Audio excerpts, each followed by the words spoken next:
All right, good afternoon. Quick trip announcement. No surprise that the Secretary General will be heading back to Belém to the COP30. During his visit, he will meet with the negotiating parties, including various regional groups and ministers.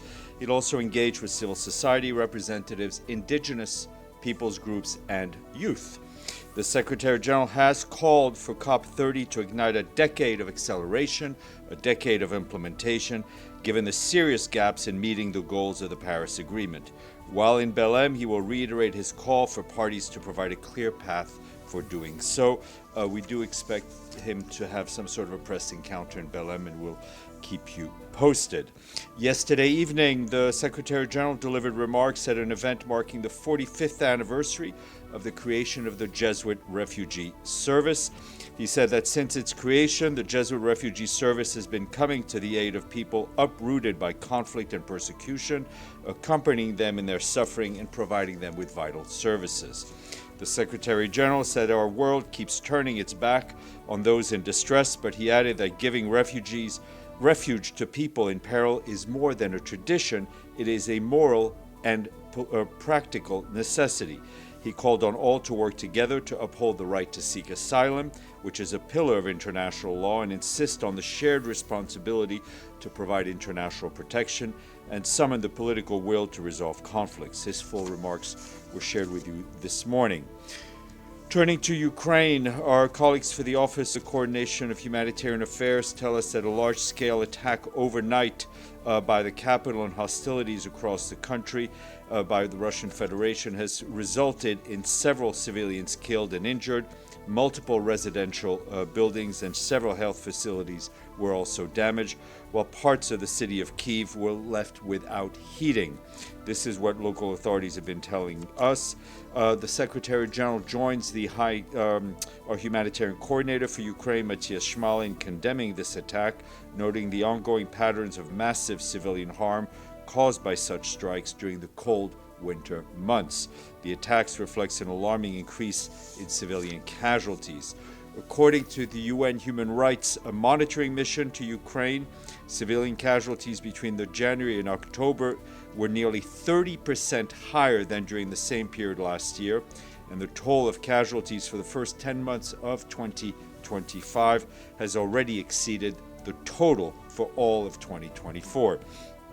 Following the latest attacks, humanitarian organizations, including United Nations agencies and national and international NGOs, swiftly mobilized to assist people impacted in Kyiv and across Ukraine. They're providing hot meals, emergency shelter materials, blankets, hygiene items, as well as psychosocial support. Turning to the situation in the occupied Palestinian territory, especially Gaza, our humanitarian colleagues report from there that sadly hundreds of tents and makeshift shelters were flooded due to today's intense rains that had a harsh impact on people across Gaza. We fear that thousands of displaced families are now left fully exposed to the harsh weather elements, increased by health and protection concerns. Our partners working to provide shelter support have deployed rapid response teams today and for many weeks have been doing everything possible to lessen the impact of the anticipated rains on the people of Gaza. Just yesterday, about 1,000 tents were distributed to families in Deir al-Balah as well as Khan Yunis, and between Sunday and Wednesday, partners provided about 7,000 blankets to more than 1,800 households, some 15,000 tarpaulins to more than 3,700 households, and winter clothing to more than 500 households. That's among other essential items. In the same 4-day span, they collected more than 16,000 tents and 10,000 additional blankets from crossings to further scale up the response. Since the ceasefire, they've distributed about 15,000 tents.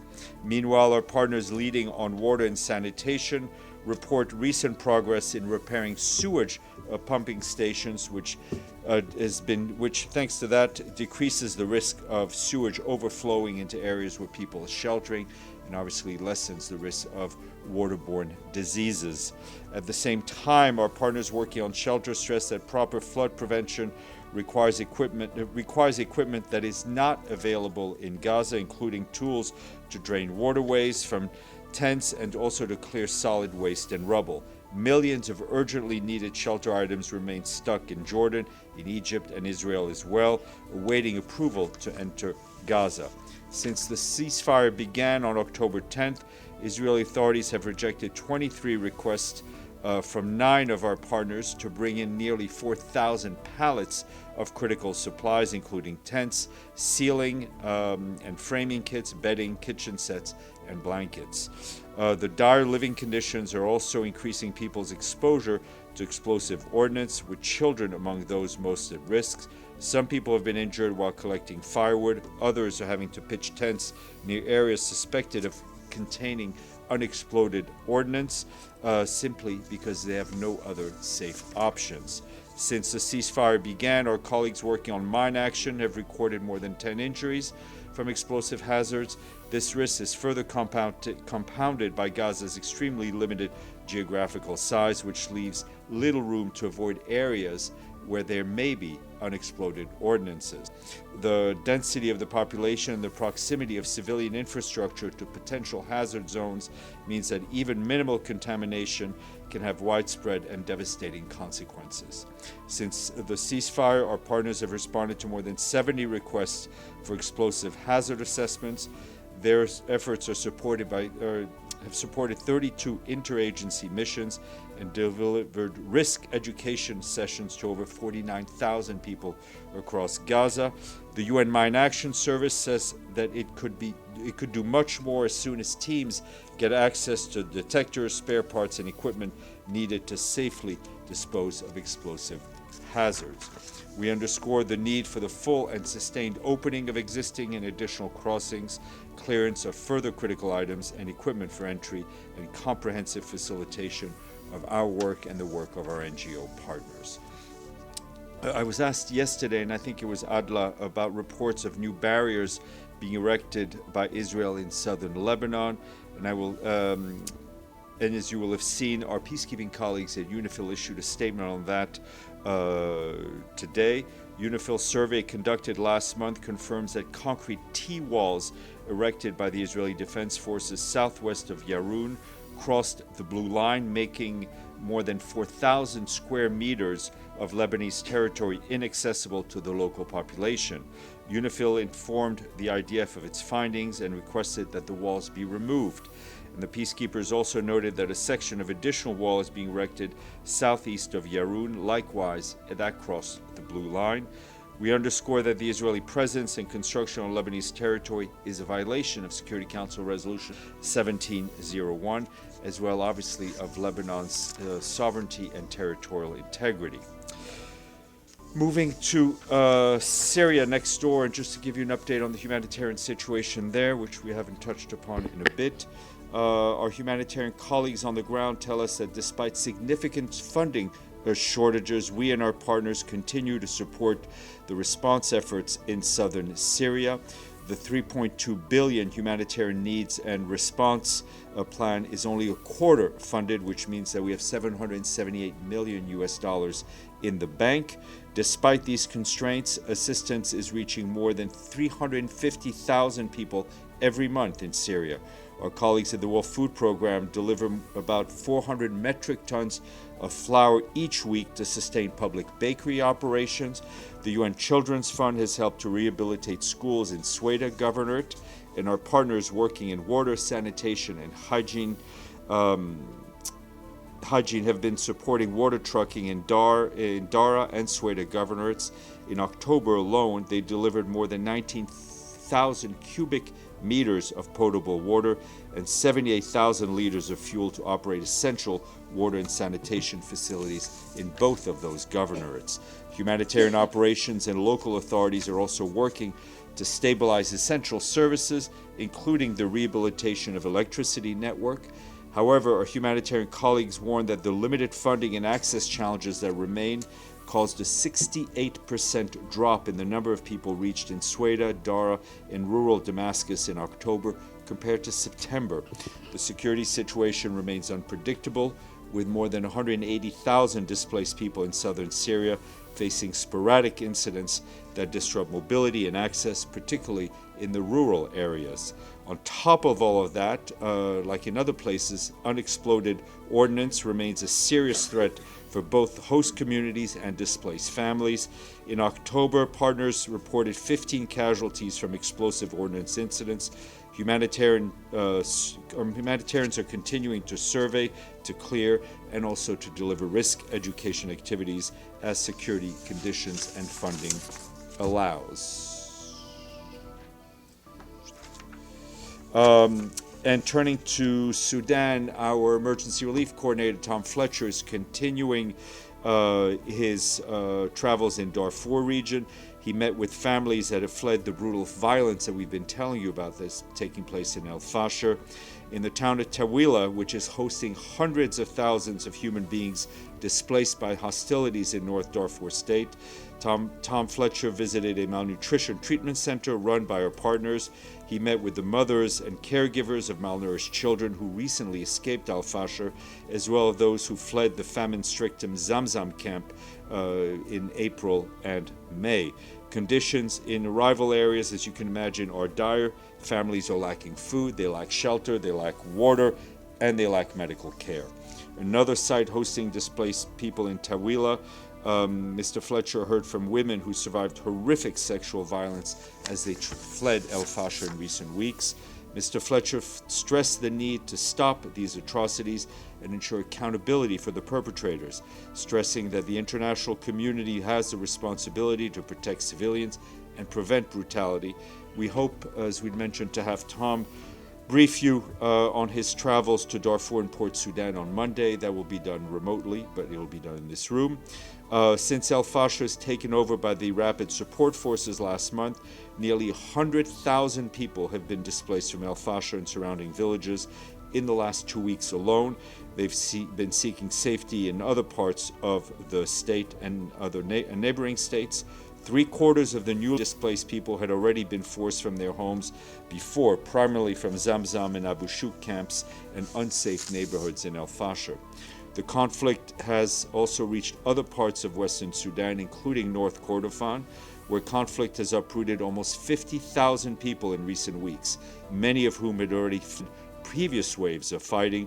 UNHCR and our partners are scaling up aid and protection efforts, but urgently call for humanitarian access, protection of civilians, and international support. And you will have seen that at the Human Rights Council, our High Commissioner for Human Rights, Volker Turk, spoke at the special session being held on the situation in El Fasher. Volker highlighted that the siege and fall of El Fasher has led to extreme famine and violence, with civilian suffering, deaths mounting. He called for urgent action to protect civilians, ensure accountability for violations of international law, stop profiting from the conflict, and uphold justice while preventing Kordofan from facing a similar fate as North Darfur. Just south in the Democratic Republic of the Congo, our humanitarian colleagues are sounding alarm over rapidly deteriorating situation across more than 60 displacement sites in Ituri province. Nearly 280,000 men, women, and children in these camps are living in increasingly dire conditions. The situation has sharply worsened since October, when funding cuts forced our humanitarian partners to halt their camp management work. These activities were essential to the functioning of displacement site. That includes protection and coordination of essential services such as safe water, sanitation, healthcare, emergency education, and shelter. Without site managers, displaced families are being left to preventable protection risks, and the equitable and accountable delivery of life-saving aid is being compromised. We urgently call on donors and international partners to mobilize resources to these life-saving activities. By the end of October, authorities estimate that more than 1 million people remain displaced in Ituri province.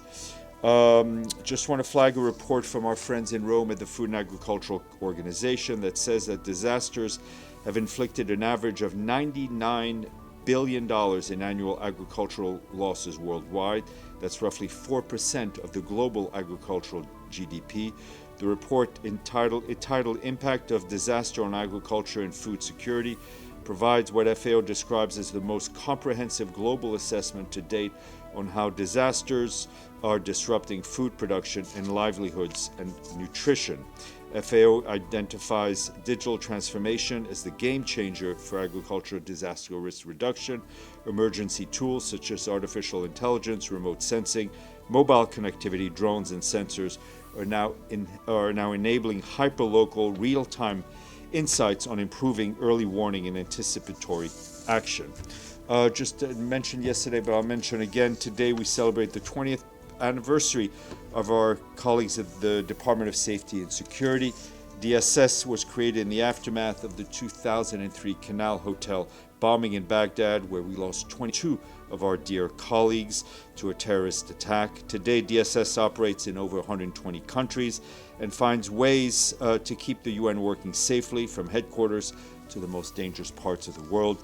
This morning there was a ceremony to celebrate this and to discuss 20 years of DSS enabling UN operations to serve people in need. The Secretary General pays tribute to all the women and men of DSS and other security departments for their work over the last 2 decades. A couple of international days to flag. Today's World Diabetes Days. Diabetes affects 422 million adults globally. While chronic, it can be managed and its complications delayed through healthy diet, physical activity, medication, and regular screening. Tomorrow is the International Day for the Prevention and Fight Against All Forms of Transnational Organized Crime, highlighting the need for global cooperation to disrupt criminal networks. Sunday, be nice to each other because it is the International Day for Tolerance. Close enough. Close enough. As long as you can tolerate your friends, you'll be okay. Needless to say that tolerance means respect, acceptance, appreciation for our diverse cultures, and helps safeguard our human rights. Be nice. Go ahead, Edie. Thank you, Steph. Oh, sorry. You know what? I'm sorry. I was given a piece of paper which I need to read into the record, which is a statement on Ukraine. The Secretary General strongly condemns today's large-scale missile and drone attack by the Russian Federation on several Ukrainian regions, reportedly killing at least 6 people in Kyiv and 2 people in the city of Chornomorsk. The attack is also reported to have caused many injuries among civilians and damage to residential and energy infrastructure, as well as damage to the embassy of the Republic of Azerbaijan in Kyiv. Attacks against civilians and civilian infrastructure violate international humanitarian law. They are unacceptable wherever they occur and must end immediately. The Secretary General recalls the principle also of the inviolability of diplomatic premises. The Secretary General reiterates his call for a full, immediate, and unconditional ceasefire as a first step towards a just, comprehensive, and sustainable peace in Ukraine, one that fully upholds Ukraine's sovereignty, independence, and territorial integrity within its internationally recognized border, in line with the United Nations Charter, international law, and relevant UN resolutions. Sorry, go ahead. Thank you, Steph. Has the Israeli government given the United Nations any reason why the Rafah crossing still has not been opened? No, and I think that's a question to be asked to both the Israelis and the Egyptians. And secondly, Iran seized a tanker flagged by the Marshall Islands in the Strait of Hormuz today. Does the Secretary General have any comment on this seizure? Well, we hope the ship is released as quickly as possible. Linda. Thank you, Steph. Apropos of the U.S. draft resolution on Gaza, we now know that there's a competing Russian resolution. And I was wondering if the SG has any comment or concerns that there are now, seem to be big differences about the future of the Trump 20-point plan. Look, I think the Secretary General supported the peace plan put forward by President Trump. He's been very clear about that. And I think he was clear when the issue was raised in his press conference earlier this week that we're in a fragile time, right? And that the ceasefire needs to be upheld. He wants to see negotiations for the second phase move forward as quickly as possible. That being said, the Security Council is a deliberative body. There are discussions ongoing. I don't think it would be helpful for us on this podium to inject ourselves in that. But as always, I think that it is always better when the Security Council speaks with one strong voice. Deji. Yes, my question on Sudan. Today, the Human Rights Council adopted a resolution without a vote, calling for urgent inquiry into recent alleged violations of international law committed in and around Al-Fashir. Does the Secretary General has any response to this resolution? Well, it's not for him to respond to the resolution, but I think the resolution echoes what the Secretary General and the High Commissioner have been saying, is that there needs to be accountability into the horrific violence we're seeing in Sudan, notably in North Darfur State around El Fasher. I mean, I think you, Deji, have seen the videos that we've all seen. I mean, they're beyond words. And the path to accountability needs to go through some sort of investigation. So we very much welcome the resolution. Does Secretary General still have direct contact with RSF generals? We have been, through various people in the UN, have been in touch with both parties, including the Secretary General's Special Envoy for Sudan, Ramtan Lamamra. What did they communicate? Well, I mean, the message is the same. I mean, to put it very simply, stop the fighting. Okay. Right? Oh, one last question. Yesterday, the SG posted this on his X of the situation in Sudan. He said the flow of weapons and fighters from external parties must be cut off. I was just wondering, what's the difference between the situation in Gaza and the situation in Al-Fashir region? Why he said the weapons from external parties must be cut off, but not Gaza? We have always said that all those who export weapons have a responsibility in how those weapons are ultimately used. When talking about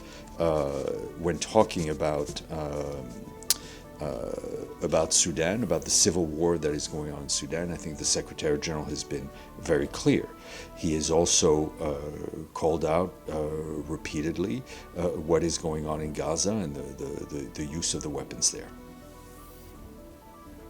Yes, sir.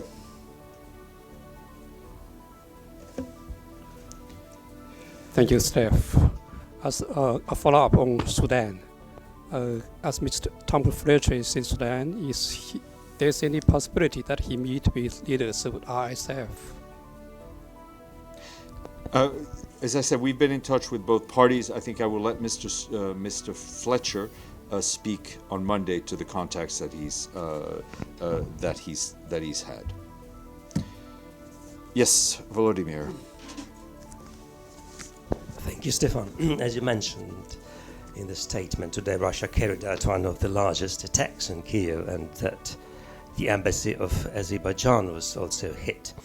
This follows earlier incidents, including the downing of an Azerbaijani passenger plane and strikes on Azerbaijani-owned facilities in Ukraine. What could your reaction be to this? Look, I'm not... we were very clear about what's happened today in Kyiv. It is not for me to speak to whether the premises of Azerbaijan were targeted or not. We know that they were damaged. The issue of the plane, from what I've read, is being settled directly between the Russian Federation and the Azeri government. Okay, any questions online? If not, class dismissed. See you Monday.